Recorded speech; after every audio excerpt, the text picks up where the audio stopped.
for all the prophets, but it in particular applies in this chapter. One of the big backstories is that they were slaves in Egypt and they were abused by their masters.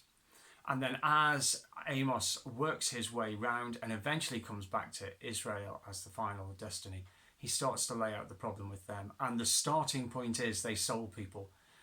They sold the righteous for silver, they sold the poor for a penny. They ignored those who were needy and vulnerable. And then they ganged in groups to abuse women. They manipulated the system for them. And you start to see a system that's broken, and effectively his accusation is, you've become like those that abused us before we were released from slavery. That actually in your power has corrupted you to that level.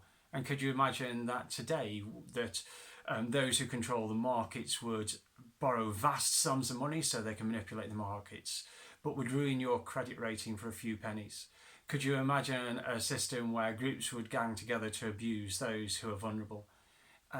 These stories come up in our news time and time again, and this is a message that needs to ring out as we stand up for justice.